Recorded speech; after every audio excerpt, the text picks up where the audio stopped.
All right, everyone. We are back for game number 8 of the 2018 U.S. Star Wars CCG National Championship. At the bottom of the screen, we have Brian Mischke, who is our dark side player, and he is playing a Set Your Course for Alderaan's Set Your Course for Alderaan mains deck. This is the deck that we saw earlier against Reed Smith. So we have seen this on camera today against Reed Smith's Hitco. And then his opponent is Throdo, aka Jonathan Murray. Jonathan Throdo Murray, if you will. And he is the light side player, and he's playing the new objective called No Idea. And there's opening hand, Screaming Lando, the Admiral's Order. I want their ship. Looks like a Ray, Jedi Resilience, and the Docking Bay. And Mischke reads both sides of the objective and then draws his opening hand. So this is going to be, I think, the trickiest game of the day to commentate. So we're having Mischke on for a third time today out of the 8 games, but that sort of happened in our first 6 games. We got 12 different opponents, and then our last games we let the commentators on Twitch kind of help decide who to go with. And last game we were looking at Salucci versus I don't remember who his opponent was in that game, but it was another court farm throne room that Farm Throne Room just won, so we decided not to put that on stream. So we did the Mischke versus Beefred game, and that was a fun, entertaining game. It was a lot more interactive than that Farm Throne Room court stomping. But now, looking at the last games, there's some good games available, but also this is one of those bubble games. Both of them are really wanting to win. Throdo is 4-3 and Mischke is 5-2 right now, and a win will secure him in. And Throdo needs to win and in, so it's both a bubble game, but it's also the only deck in the field doing that new light objective. No idea, and I'm gonna need to be pulling up cards on Holotable. We'll look at what this deck does, but I wanted to go ahead and cast this game, and the people in the chat agreed to get Throdo on, and to see this new deck. And so even though we've seen Mischke for 3 times now, he's given us some entertaining games, and I think we've had 14 different people out of the 24-person event on stream today. So even if that individual Mischke thing seems like not a lot of variety, we have had a big variation in players. So hopefully that doesn't bother you guys too much. So opening turn here, Mischke goes aggressive. He's going to have space, and he knows that system is going to be important. And so he flashes Fett for Slave 1 or vice versa, and goes to the system early. And so what this light side does, let me see if I can pull it up on Holotable. Last game I was having trouble pulling up Snoke. I don't know if that's because V9, I thought they updated Holotable already on this computer, but I don't know why Snoke was not coming up. But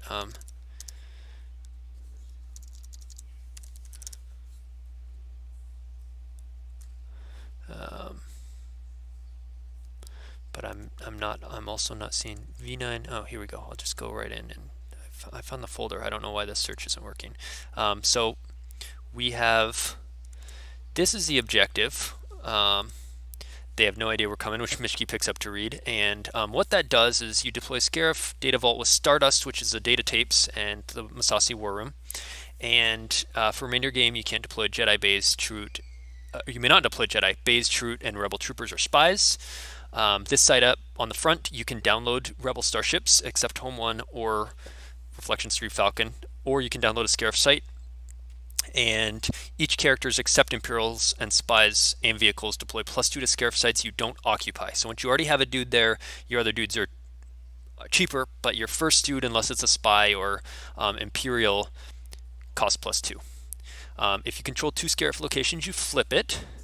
And let's take a look at the flip side. So it looks like Throtto is starting with squadron assignments, Walkling, and Insurrection Aim High. And I'm going to be talking kind of fast here, guys, and I apologize for that, and I hope you don't get too lost. You can hopefully watch the recording later and go back again if you do get lost. But between trying to cover all the new cards and what they do, as well as the game action that's happening, I'm going to kind of go fast, and hopefully I don't lose too many of you and or get too confused. But if I do, jump back and specifically watch what the players are doing too if I miss something in the action or that sort of thing. So Throtto started squadron assignments to get some ships.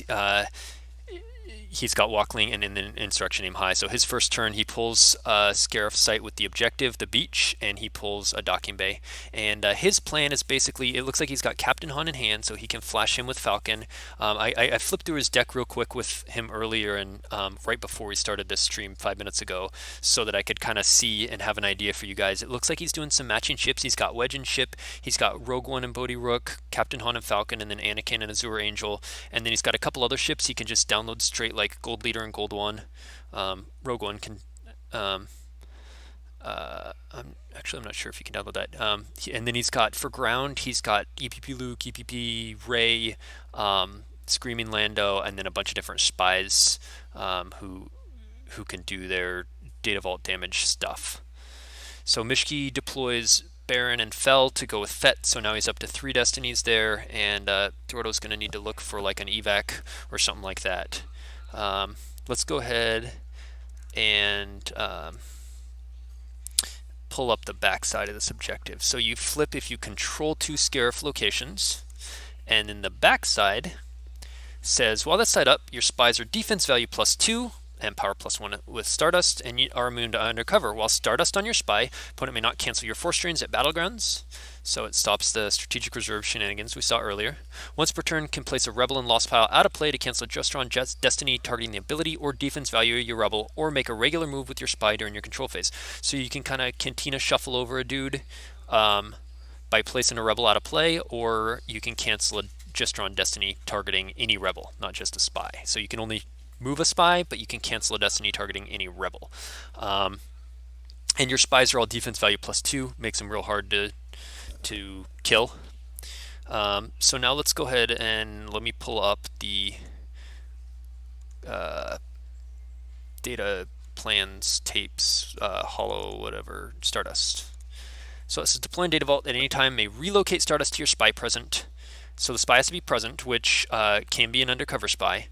During your control phase, if on your spy at a battleground you occupy, so you do have to occupy it with a non-undercover character as well, opponent loses 2 force. If about to leave table, relocate to Data Vault if possible. So it just warps back to the Data Vault. So basically you relocate it with a spy, and you move away and start doing damage.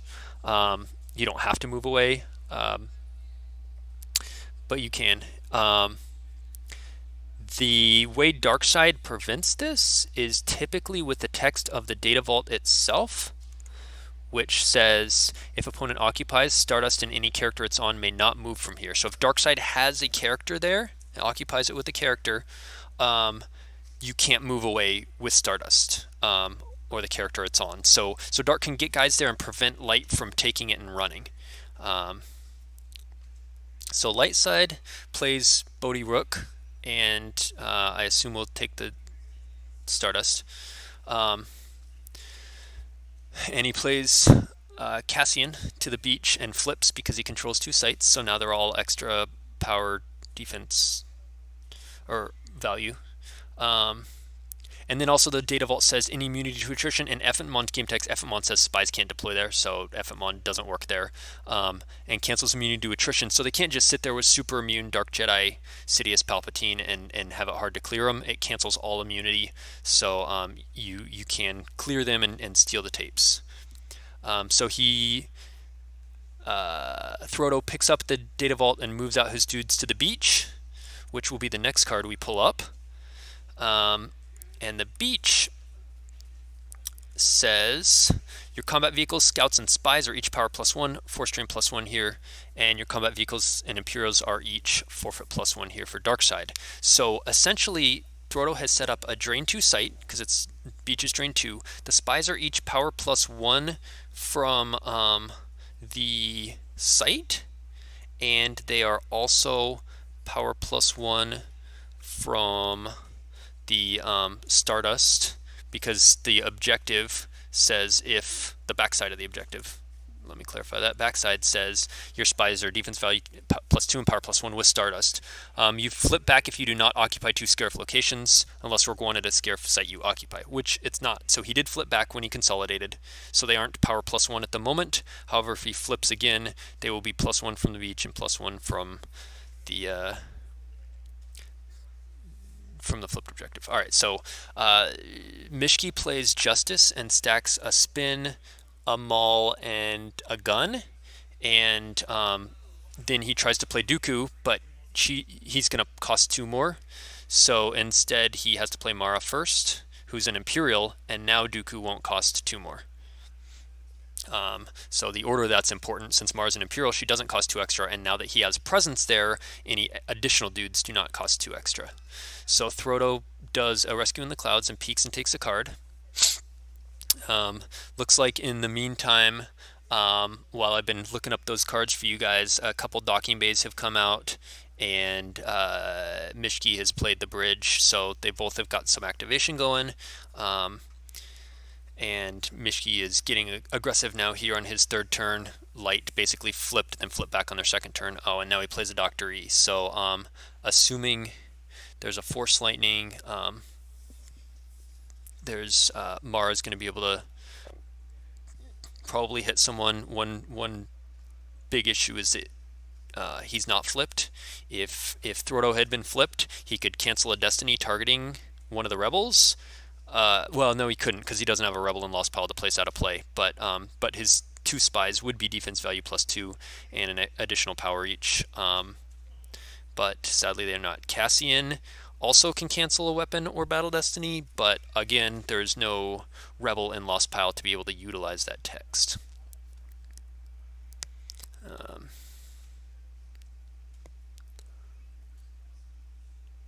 So looks like a battle was initiated, and Lando's game text allows him to retrieve heading for the medical and add it to his power, but then he is swung at, hit by Mara, and operated on. And Mischke is power 15. I think Mara's a 4 with no Luke on table, Dooku's a 5, no Jedi there, and Dr. E's a 6. So 15. Ooh, and he draws a 6 for Destiny. That'll clear both of them, so that's tough. He did Justice into hand a card, and Rogue One was drawn as a 3. So Dr. E dies, and then I think both spies are going to die, and the data tapes are going to relocate back to the vault. So this is a somewhat grim start, I would say, for Frodo. I think it's probably not his ideal. He probably wasn't expecting that many dark side characters to come down. And I think that was probably pretty fortunate for Mischke to get that start to where he goes ship, and then turn 3, Dooku, Mara, Dr. E. But Dark Mains can just do that to you sometimes, and Light Scrubs really got to watch out for that. I think the backside provides some pretty good protection once you have Rebels in your Lost Pile. But I think my guess is Frodo was expecting this to be more of a space deck, seeing those spins in the gun stack, seeing the ships come out, and felt pretty comfortable with the Lando and double spies, and was probably surprised at that amount of ground power that Mischke was able to put out. All right, let me glance over to the chat.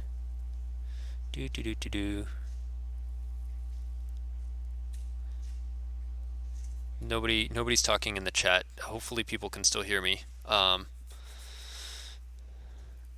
yeah, so I think this is probably a tough start for Frodo. I think his best chance would be to somehow try and get back into the game via taking space. One issue with that is those cannons stacked there. I think Frodo, obviously starting squadron assignments, plays lots of starfighters, and cannons and starfighters don't mix well. looks like he plays the Scarif Docking Bay, and he separates the Scarif site from the data vault. That way Brian can't just move in next turn and contest it. You can ping with the data tapes in space, so I think what Throdo's hoping to do here is not this turn, but the next, even if Brian moves over to the docking bay next turn, download Rogue One to the docking bay, drop a spy over, pick up the data tapes, move over to Rogue One, and fly up, and then he can start damaging two at the system with the data tapes, and try and contest the system up there. So splitting that with the docking bay was a good play there, because then the characters can't move over to block the picking up and moving of the data tapes. I think so. He deploys Rey at the home one docking bay, and I'm assuming he's going to transit her over to Scarif, but I'm not sure why he deployed her there instead of straight. Oh, because she would cost +2 if she's not a spy or an Imperial, so she would have cost +2 deploying her straight to Scarif. So he deploys her to the home one docking bay, and then he can transit her free. Cool. Someone can hear me. Two people can hear me. I guess it's just less interesting when it's just me and not a smoking Gungan here. But yeah, I hope you guys are enjoying this game just for the look at some of these new V9 cards. I'm not convinced that No Idea is going to be a top tier deck yet, but that's probably good that they don't release a deck that's instantly tier 1. I think we saw that with Map, and they kind of had to scale that back a little. So at some point, maybe this will get some helpers. Brian pulls out his firepower because obviously a card with ability was deployed, Rey, and he controls the Battleground Titan system, so he'll be able to retrieve that Dr. E back from his lost pile, which is always a great card to have back in your deck. And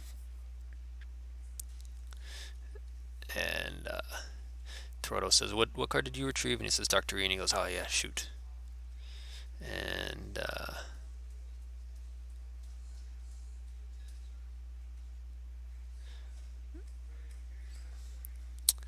And now, so Mischke's going to drain 2 and 2, which is going to put him quite, again, in a good position, getting that early damage in.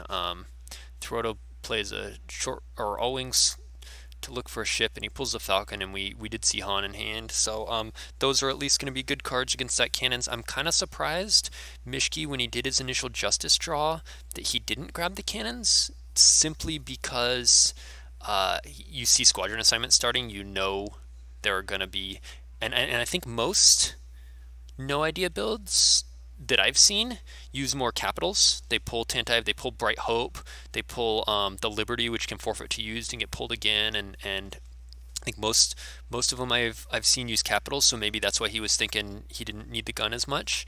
However, when you see Squadron Assignments, you're like, all right, they're going to have ships. I think it was Maul that was the other card he took, and that's obviously a good card to have too.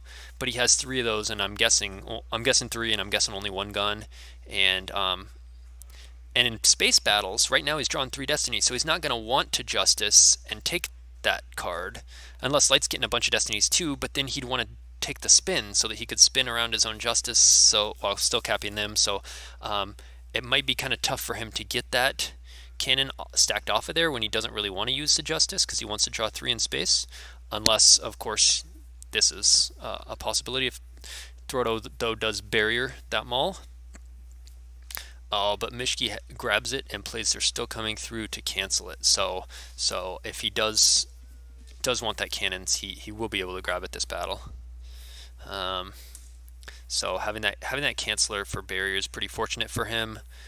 Just like he's getting all his characters. It's, I think, a little bit of rough luck on Frodo's part, having to Mischke just kind of having all the answers here early, pulling that Maul off the Justice, and now Maul comes down, and he's got the canceller for barrier. I think Maul will probably hit Rey with one of his swings. It seems likely, since he has 2 swings, likely that he'll hit Rey, and then attrition will clear the Rogue One, and Maul most likely will die as well. But that's okay because he's draining 4, and Frodo's not really doing much damage. He's struggling to play catch up. I think at some point Throdo might be able to take back the ground or put some undercover spies there. You can't play the undercover effect on spies, but you can still play Bausch and TK422 and Jin. So, if he can do some undercover spies and take over space, he's still, I think that's his path to win. All right, so he swings and hits, draws a 6-4. And I'm assuming Throdo will swing back. He does have a Jedi's Resilience, so he'll be able to get that Ray back, and the Rogue One will cover.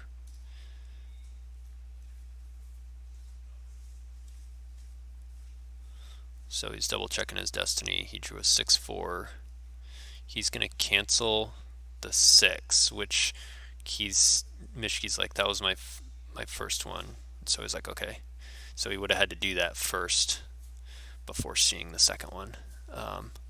Looks like he had the female helper interrupt that lets him cancel. So he swings and gets a 7-2 and cancels and or hits Maul with that 7. And then he plays the female interrupt, which will add a destiny to power. And he has to pay 1 to play it. Ooh, he has to pay 1 to play it because of first strike, which means he's not going to be able to resilience her. So I'm not sure. He's basically hoping for some overflow here to draw 2 high ones and make him peel Maul in like 5. I guess right now you're fairly behind. Mischke's entire loss pile is his 1 prepared defenses, and he's draining 4. And so I guess if you can get like 6 overflow here, then you go for that. But then that, because he did that, going for that, he wasn't able to resilience Ray, which means now he has less in hand in order to come back and do things next turn. He can't do the same play he did before of playing Ray free and moving her over and getting a character down because she's in lost pile.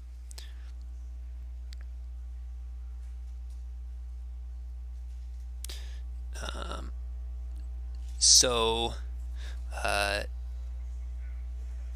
Tobias is in the chat now, and he's been playing a fair amount of No Idea. He's been posting a lot about it on the forums, which is pretty awesome. I've been enjoying the discussion around it, and he mentions the deck does a lot of things pretty well, but it's not super strong in any one area. So he's talked about that before too. Made some posts about how it kind of has to be flexible and plays out depending on what's in your hand, whether you go to ground or space and that sort of stuff. But it can feel fragile in different arenas, and I think we're seeing that out. We're seeing that here, where Dark just got such a good space jump that he couldn't really challenge there, so he tried to go to ground with a couple spies and Screaming Lando, and then the Doctor-y Mara Dooku play made it so that didn't work, and now Throdo's sort of not in a good spot. He does have Han and Falcon, and he can download a ship. He's got a few options, but I mean, he's facing a Dark that is getting 3 destinies in space. So I think his best hope would be something like Rogue One, which is completely immune, but we just saw Rogue One hit lost pile. So I think he's debating himself what to do here. So he checks his reserve. One trick he does have is there is a gold leader and gold 1 in the deck, so if at some point that's in his reserve and Mischke doesn't have any force saved, he can download that, assuming he's on the front side of his objective and battle, and Mischke won't get any destiny that turn. So that's a great tech card to have.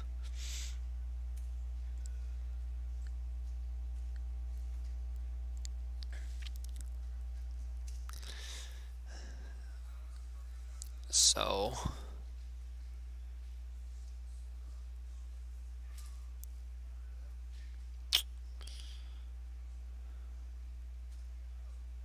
yeah, so after this game, if you're watching and you're curious about this No Idea build, we are going to have Throdo come put on a headset and talk to us about his deck and his thoughts on it. And obviously it's not working out this game for him, but we can hear about some of his other games and get a little more in-depth stuff on him.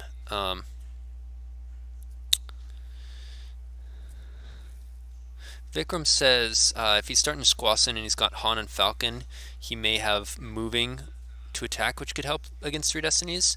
I didn't see moving when I was looking in the deck. I could pull up the deck list. I don't think so. I think Han and Falcon is just for a ship that adds a destiny and is maneuver 6 so it can spin really high, and it's just a good light side ship. I don't think he has room for moving. It doesn't have as high a utility in this deck as it does in, say, Watcher Step, because in Watcher Step you often only have one ship there, so making it completely immune is really big, whereas here he'll probably have multiple ships, so making one of them immune isn't as big.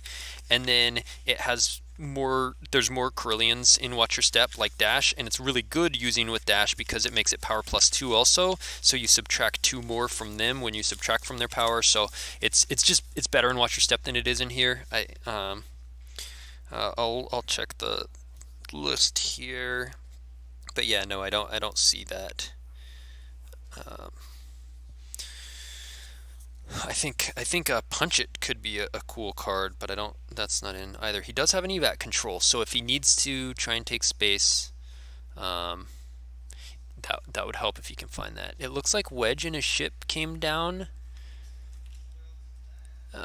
Torodo is losing cards. Why is Wedge and ship sitting?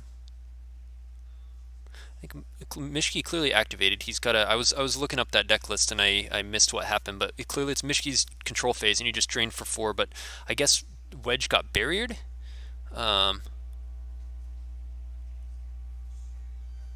Yeah, Vikram points out if Rogue One is there and it's immune, and then you can punch it to make the Falcon immune, or moving to make the Falcon immune. So both your ships are immune. That's really good too. But no, U3PO is going undercover to. Okay, so what happened is Wedge deployed to which docking bay? Home 1 docking bay, because he flashed him and he had to deploy him with his ship somewhere. And I don't know why he wouldn't have just gone to Scarif, but I guess he just needed to get Wedge out.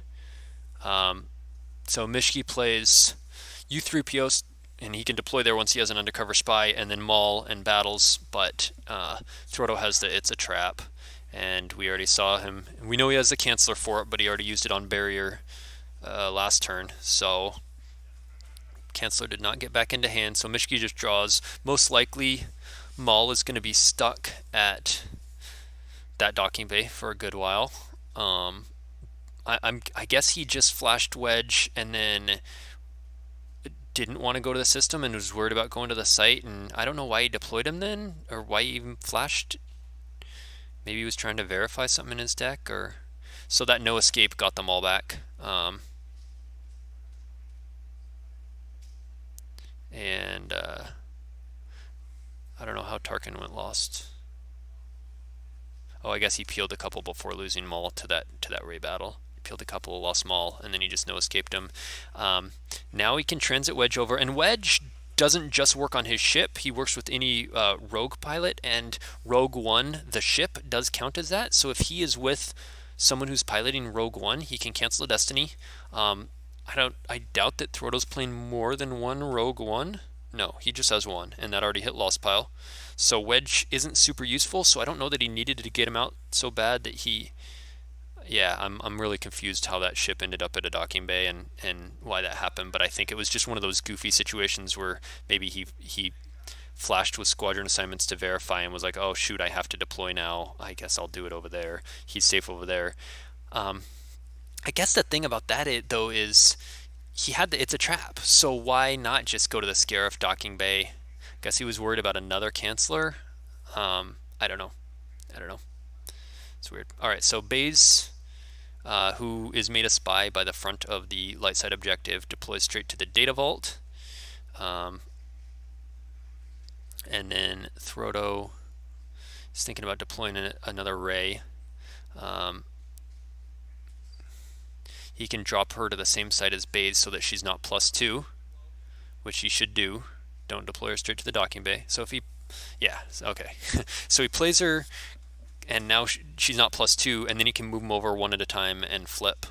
The problem though is he'll flip back immediately. So um, yeah, there's no point of deploying her next door and flipping, and then flipping back immediately or leaving him alone or whatever. So, oh, Wedge was not on his ship. I saw a blue thing. It must have been blue 11.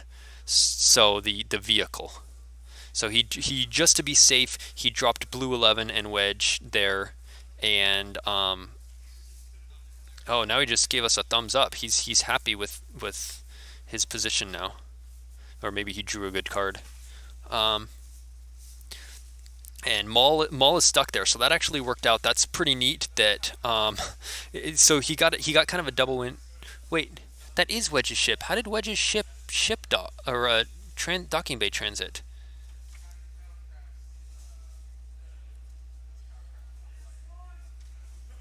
I don't think. I mean, that has to be a docking bay because only docking bays in the war room. You have in war room was over there. So I think that is just a mistake by by our players here that they let a ship docking bay transit. Um, anyway, yeah, I think going to the docking bay and having it's a trap is generally the better play, but this worked out really well because he's deciding who to flash with, and he initially says R2, but then he does flash with R2. No. Oh, he's peeling a bunch to drains. Okay. I was like, I thought I got totally lost there discussing what happened with the play. So he inadvertently made a really good play by now U3PO's stuck, so it can't block a drain, and Maul's stuck over there. Or at least we'll have to transit at a pretty high cost, which is likely what will happen. Um, but he's got the data tapes. He's going to do 2 damage with that. It doesn't look like Mischke has Decree V out, which Decree V is pretty rough for this SCARF deck. Mischke decides it's time to go to his second system and up his damage output. I don't know that I agree with that because Light can download ships and you're already ahead. Right now, Light can drain 1 at the docking bay if they pay 3, because Mischke started the battle order effect, and they can stolen data tapes for 2. So they can do 2 or 3 if they pay 3. And Dark's doing 5. They're doing 2 at the beach, 2 at the system, 1 at the docking bay. And why would if you're ahead 5 to 3 and he's obviously way ahead in Life Force 2, he's caused way more damage, why risk Zuckuss over there? I mean, you can think of it as like a nail in the coffin if you can get more damage through, but also it opens you up to Light downloading ships, attacking Zuckuss. Maybe he has a Gick in hand, so he doesn't care, and he's like, all right, let Light waste some resources on that. And if Light can't challenge it, then he gets the drains through. Um,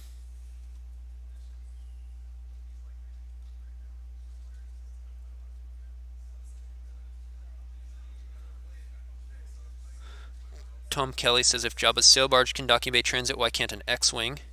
I have no response. um, Dan asks, isn't it less at Scarif? Oh, is Scarif drain -1? I don't think the system was one of the few cards I didn't pull up, so maybe that is. Um, uh, so let's take a look at that. Scarif. Darkside says unless you're Star Destroyer here, or you're Imperial at a related location for drain -1. No, so he does have Mara, who's an Imperial at a related location, so it is a drain of 2 there at the system. Um, so uh, Throdo drops Captain Han, Falcon, and Green Leader and Green 1, so he's going to get 2 Destiny. Green Leader's not going to add because there's no other snub fighter, but he has 4 ability, or 7 ability for Zuckuss. And no, he doesn't. That's not 4. I guess he was just going to outpower him? Yeah, so he just outpowers him. Zuckuss draws a Destiny. He outpowers him by 3, and Mischke just peels 3. I don't like that play because now that ship died, and now what's Han going to do? Like, he can move to the Death Star where Coward will negate him, and now he's wasted. Or he can go in front of the 3 destinies at Scarif, or he can just sit in front of Zuckuss and die next turn to a battle. So I don't know why you go battle Zuckuss with less than 7 ability, hoping to just cause a couple, a handful of overflow. And he caused 3, maybe he could have caused 5 or 6. I don't know what the potential for that play was, but with no battle destiny, it wasn't super high. He's like power 11 to 4 in a destiny. So you're causing a couple to peel, but then you lose the ship to the destiny, and then they battle you back, and yeah, to be fair, I think Throdo's in a really tough position here. I think probably his best move would have been play a couple ships and just sit tight, not battle. He's going to get battled back, but if he can survive in space and he can drain free and do 2 damage, but he's doing the 2 anyway. There's just not a lot of lines open to him. He's probably just making one of the few plays he can. Mischke comes down with the Emperor's shuttle, which gets barriered. And Brian points out it's grabbed, and he does have enough force, so it will cost all 3 of his force to play the barrier. And he's also going to go ahead and pull the Professor Shield, the Goldenrod, to make Emperor deploy for 2 when he does deploy Emperor there. Since Emperor is free aboard his shuttle, but it's not using his own game text, he would cost 2 with the Goldenrod Shield out. Tobias says, why start Squaston when your zero side does that? And what Jonathan said to me, and we'll hear more from him again, like I mentioned after the game, he'll come do an interview, but he said a lot of times you activate the stuff you need, you don't or you're flipped, and so you can't basically, and he mentioned he flips pretty quick a lot of times and then doesn't get to use the download text that much, but still wants ships, and so using that effect lets him both on the front side download a ship and Squaston for another one, so he can get faster power and space, or if he's flipped, still get together ships and stuff. I don't know which is better, Capitals or Starfighters, but I do see the logic in still having squadron assignments for a deck where you're gonna need some space, and once you're flipped you can't pull it. Yeah, so Dark does go ahead and drop the Emperor, and it looks like someone else, Grand Moff Tarkin or something, and battles with Zuckuss, and Light has to peel a couple cards, but Han stayed immune. I don't know why he didn't just drop... so he did drop Thrawn on Zuckuss, but he still... He drew low, so Light just peeled a couple of cards. Alright, so we're about to see some of the first damage from Light, first big actual control phase damage, where he's going to ping 2 with the stolen data tapes. I keep calling it stolen data tapes. I guess that's Diplo. I feel like I picture them like the same thing. The Stardust. So he pings 2 with Stardust, and he's going to drain for 1.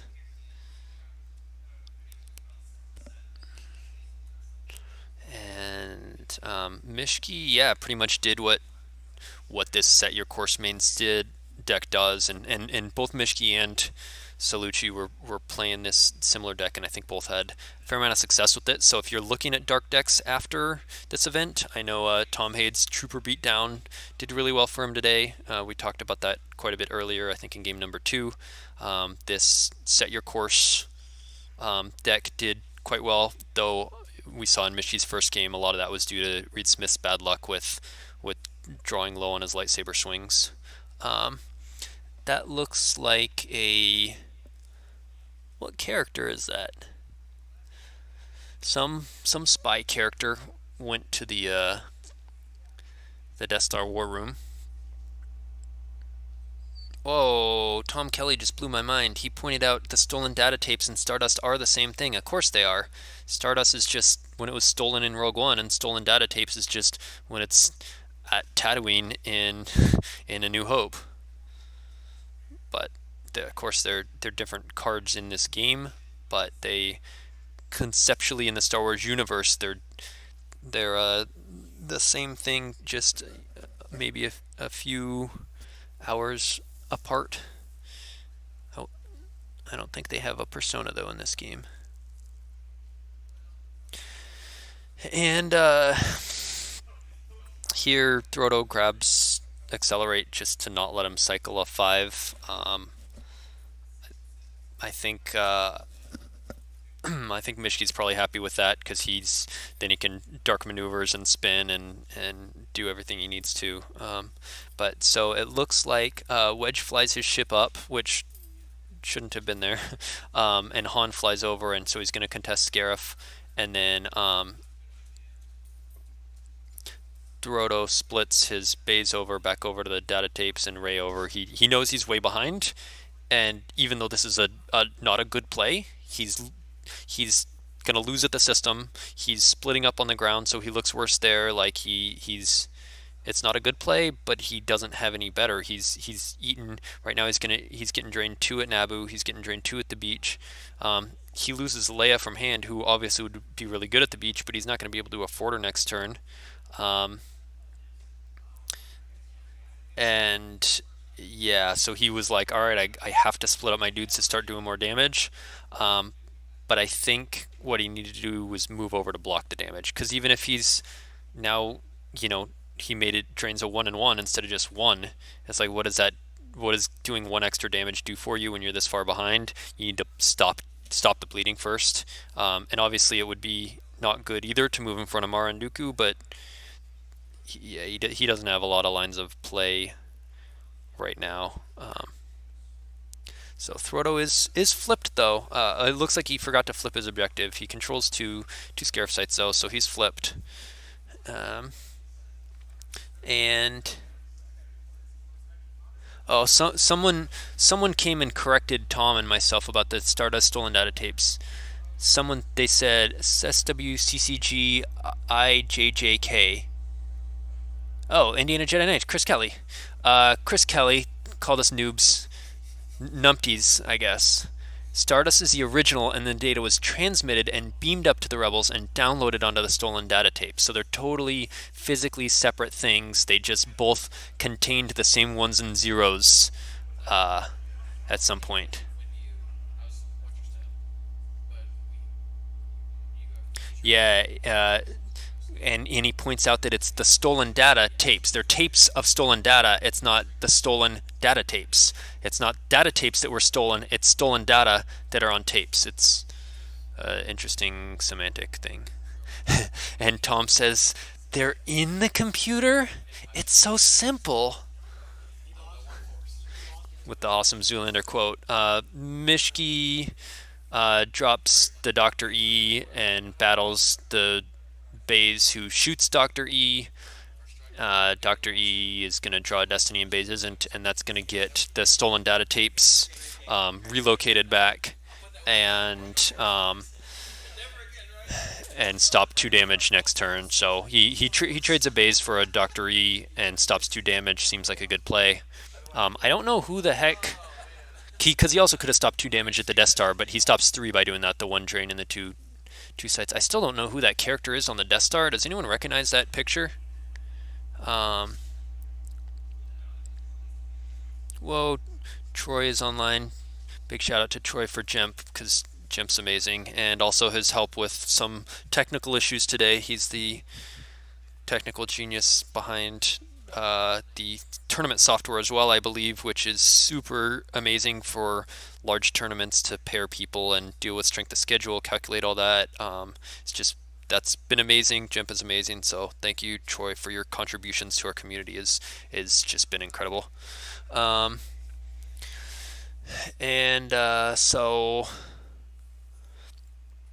yeah, Mischke goes ahead and battles in space, it looks like, and draws 652. So he'll have 13 plus Baron's going to add 14 attrition. I don't know if he swapped with Fed. I wasn't paying attention there. And Light draws 2. He draws a 2 and a 3, so 5, which he's just not immune to, but I'm guessing that Sideways character on Slave 1 is going to cover whatever that is. You probably don't put down forfeit fodder that doesn't cover just a measly 5. But no, he does lose Baron, so I'm not sure what that what that card is. But both Han and the Falcon are cleared. Han and Falcon together only cover 11, don't they? And it was no. Han 7, Falcon 7. That's 14. They cover it. Oh, Troy points out it's Hy-Vee Doughboy on the tournament software stuff. So my mistake on mixing that up. So big shout out to him as well for his help with the tournament software, because that, like I mentioned, has been amazing. So there's a lot of people in the Star Wars community who really contribute just on a volunteer basis, just because they enjoy the game, and I love that. It's such a great community, and if you are one of those people, whether you help design cards, or whether you just give input or come and play, or you help moderate the forums, or just any way you participate in our forum, play games on GIMP, and anything, it's a great community, and I'm glad you guys are all a part of it. I love being a part of this community.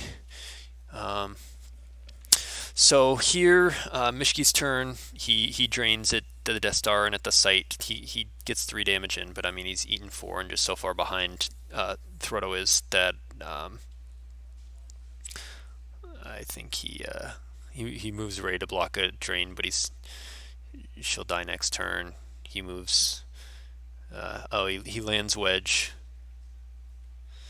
and yeah. So now he's not doing Stardust damage. He's not draining for free, and he's about to eat a drain of 2 and 2.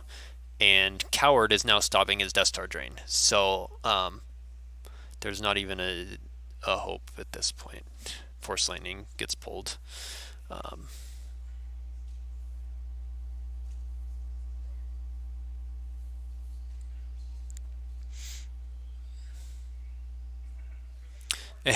and Dan points out that the objective, which should have flipped to the backside, now flips back to the front side. So we're at the correct objective state. I think we've just seen objectives just not flip today. People who have satisfied the flip conditions, map specifically a couple times, and now no idea. People who have satisfied their flip condition just forgotten to flip. But he drains 2 and 3. Oh, Maul. Yeah. Maul's still over there draining 2. I haven't been counting him in that total, but 2 at the system, 2 at the system, and 1 at the home 1 docking bay. And I mean, he Force Lightning's lost, I'm assuming, on Wedge. Oh no, on Ray, he must have had something tracked. Oh, and Throtto rage tears up Ray. I guess she was zapped. That was his like reenactment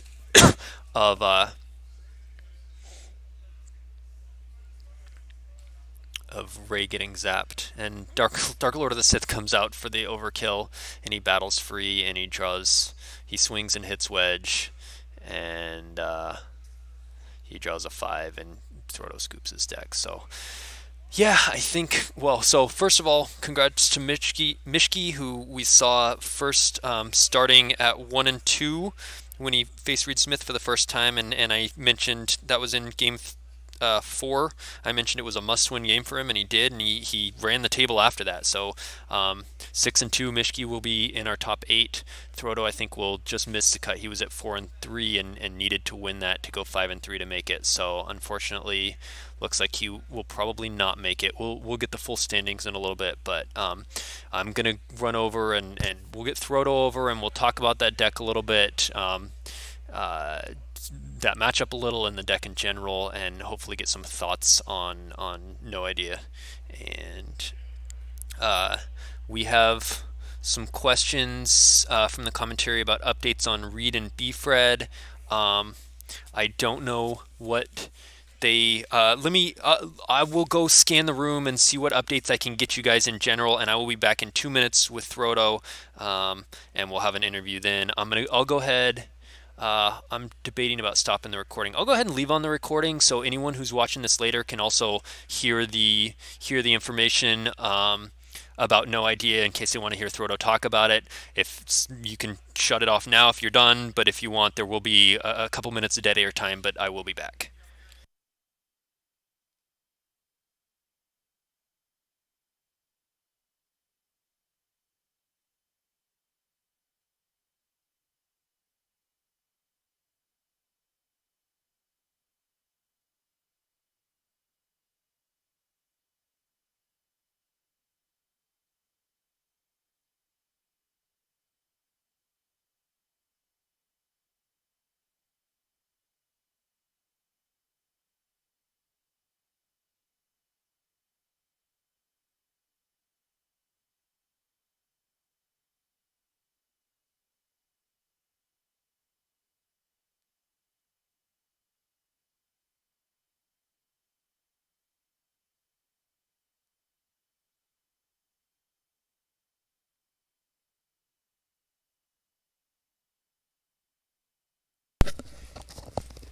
All right, we are back here with Jonathan Throto Murray, who was playing that No Idea deck you saw in the last game. What's up, Um, everybody? First, we had a question about Reed Smith versus Beefred. They are both at 4-3 and playing each other, and whoever loses will probably be out, and whoever wins will probably be in.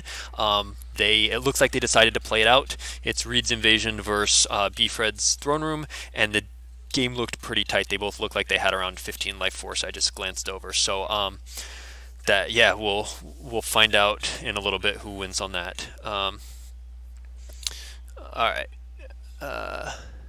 So I'm going to try and turn on the webcam here so you can see us. But if the frame rate, I know the frame rate was bad earlier when we tried this. If it's just not working real well, We're gonna get close. we can turn it off. But hopefully this will work. We got we're brothers. If we didn't mention that before. So that game obviously didn't go according to your plan. Not at all. Not at all. No. Um, But it was fun. Do you think if you replayed that, I think the dark side probably has an advantage in that based on the build, but do you Yeah. think if you replayed it a number of times, what sort of an optimal way that game could go where you think you could, what would be your strategy to try and win that? Well, I don't know what exactly his deck was doing at first, which that. I mean, obviously I knew he had a lot of space cards, but Right. he certainly had a lot of ground cards too. And I mean, I expected some. Uh, I It made looked I like made Lando and the two spies would be okay, and then he was just his turn three, Dooku, Mara, Dr. E was just Yeah, a well, lot. normally what I would try to do is first try to go down with a spy and take Stardust, but I didn't draw a spy, and I put like, I don't know, 10. I think I'm playing 10 spies, and I draw a spy. And then I drew my first turn. I think I drew one spy Okay. with all my force, or almost all my force. So I was pretty unlucky there, but even then, so it must have been either second or third turn. I went down, got Stardust. I forget, but when I did make a mistake because I had It's a Trap in my hand, and I should have just gone really light on the ground and just planned on using It's a Trap on whatever that he played. But I played bad, so that didn't happen.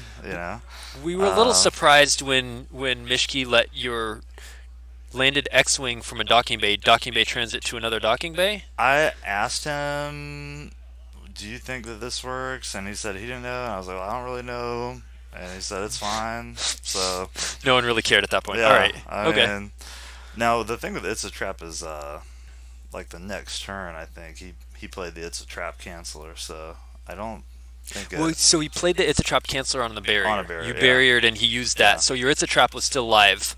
Um, Well, the turn before. I mean, I'm just yeah. maybe Yeah. he drew it that turn. I don't know, but that could have given me some hope in the game if I had been able to use It's a Trap. Um, but basically, I went 1-3 with the deck today. Oddly enough, my one win was against Reed Smith. Against his invasion. He played Invasion. So how did Yeah, that game go? that game was a sweet game. I mean, maybe I should have lost that game too because it all came down to a destiny draw at the end of the game. But Really? So what was the scenario there at the laid out for us? well, basically the game started every game with Scarif. I'm always trying to play really aggressive. Go ahead and get Stardust immediately. I play three barriers and one It's a Trap, and if I have to run away to space, I'll do that.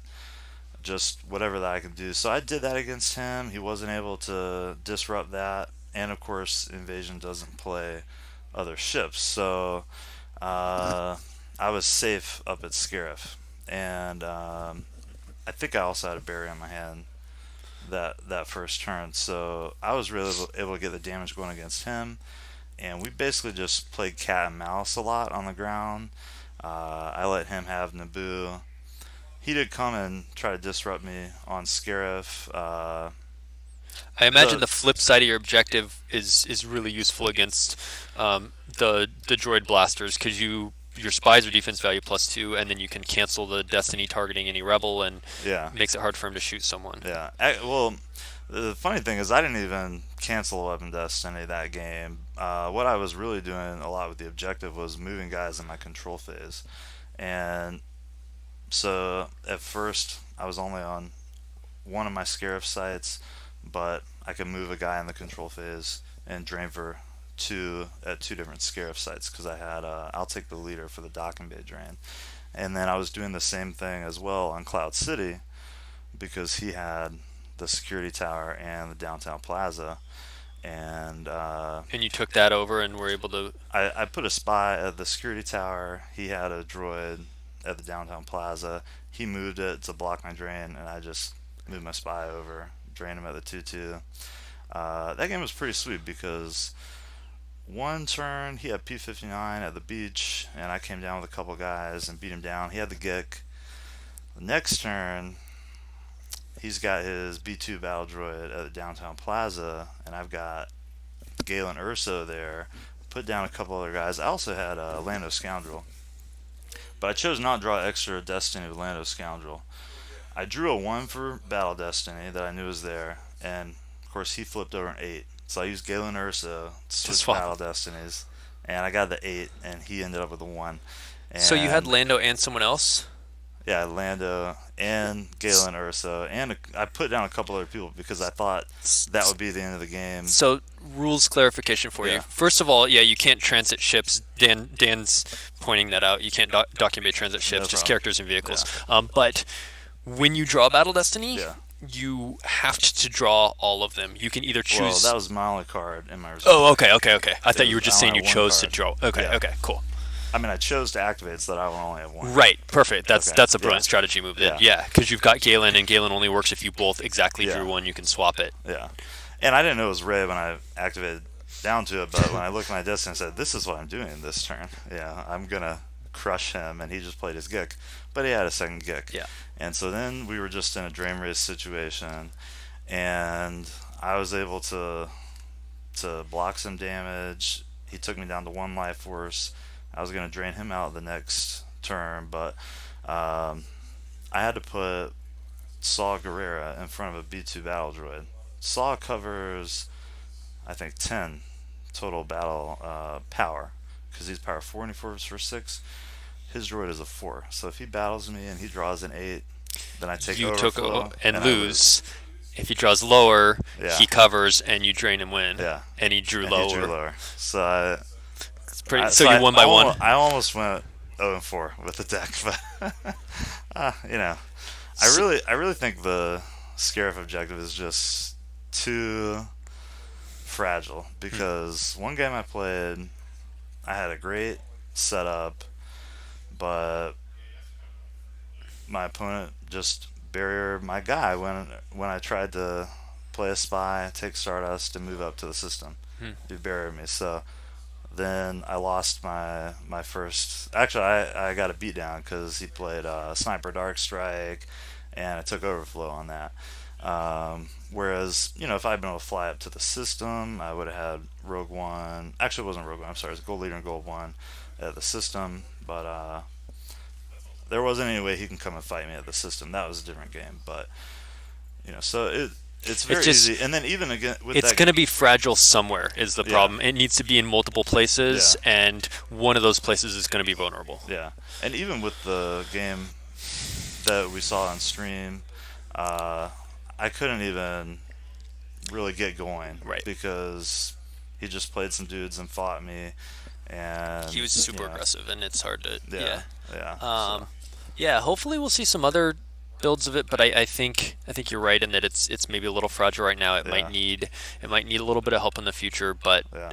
it certainly looks interesting. I Yeah. enjoyed watching it, and I'm glad you brought it and Yeah. played it. And Yeah, it was fun to try.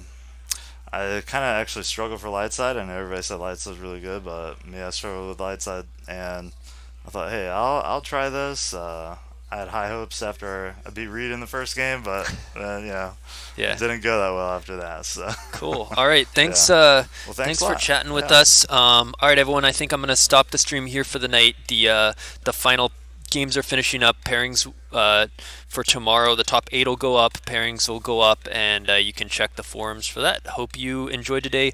If you have any feedback for tomorrow's streaming of the top 8, leave comments on the forums, and I will make sure to read those and try and implement anything you guys think of.